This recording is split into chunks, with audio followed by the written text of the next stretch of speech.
Our next speaker is somebody who I've worked with for a long time. How strongly I believe in her is reflected in July of 2006 when I was in Atlanta, Georgia, stumping for her re-election when she was a Democrat still. That's how much and strongly I believe in this lady. She has always fought for us. She's fought for our right to vote and for our votes to be counted. She has fought for the people of New Orleans and the Gulf states who have been devastated by a natural kind of gentrification, where Bayview Hunter Point is San Francisco's Katrina, that they are doing gentrification without a natural disaster. She was the first congressperson to introduce articles of impeachment against George Bush. And I'd like to introduce my sister, Cynthia McKinney. Cindy Sheehan is my sister, and she's America's next congresswoman.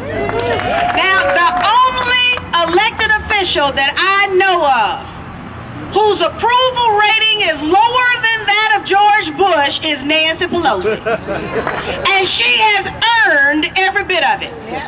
Because instead of the Democratic majority voting immediately to bring our young men and women home from Iraq, she voted her and the Democratic Party's complicity in the war crimes, crimes against humanity, torture, crimes against the peace.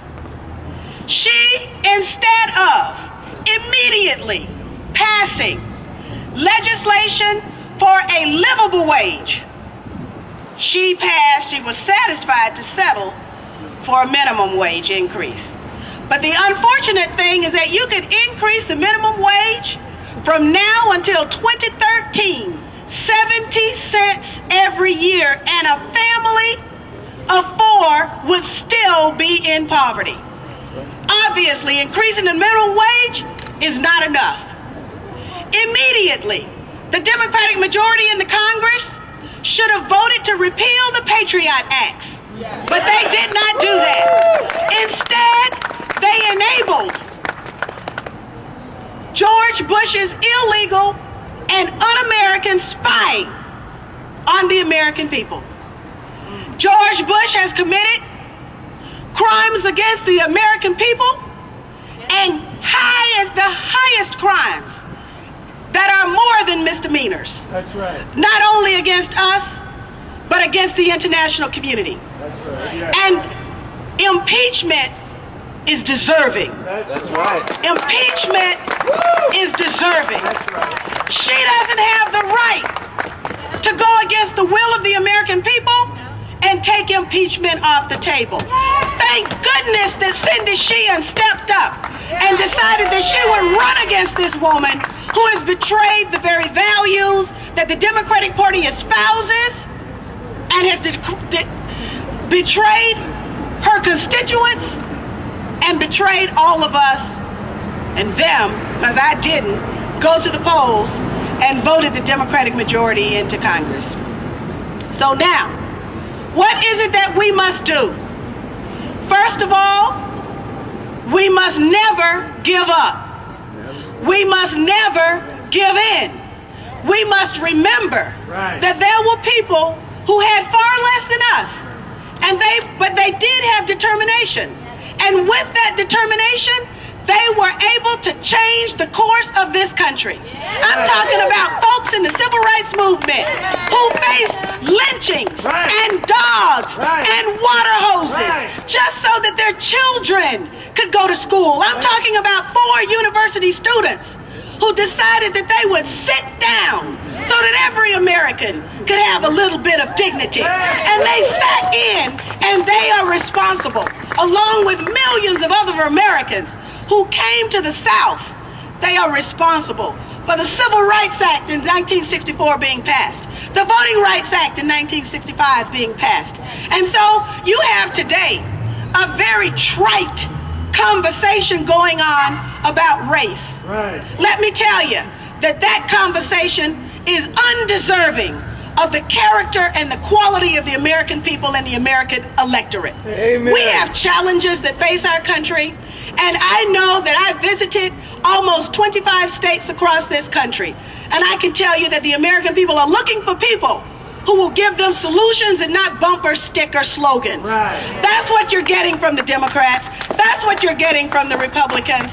But from alternative parties, from independents, we can have a real conversation, right. Not just about race, not just about the war, but about all of the challenges that face our country. Like, for instance, debt.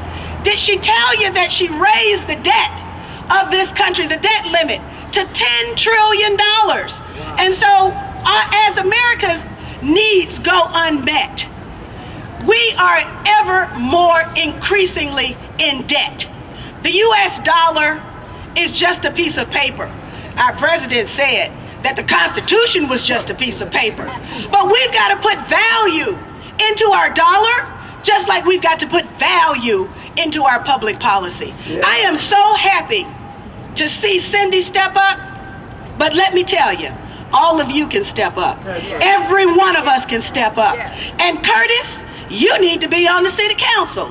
You need to be one of those county supervisors. I'm telling you. And I'll tell you something else. I'm wearing, and then I'll be quiet, I'm wearing this San Francisco 8 pin here. I did not realize that it was your Attorney General here in California, Jerry Brown, who was responsible for the prosecution of the San Francisco 8.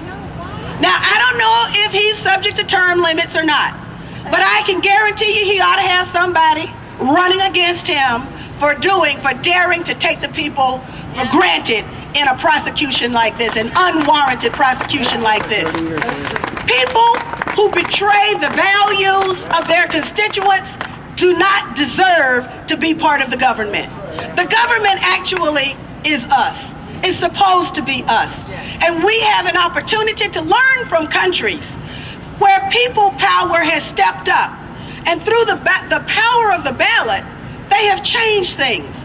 Like in Venezuela, like in Bolivia, like in Chile, like in Argentina, like in Ecuador, like in Bolivia. They have changed things. People power. And so our campaign is called the Power to the People Committee. And we are asking people of every political persuasion to join with us in the creation of a new people power movement that can change our country, change the policies and the values of our country, and take our government back.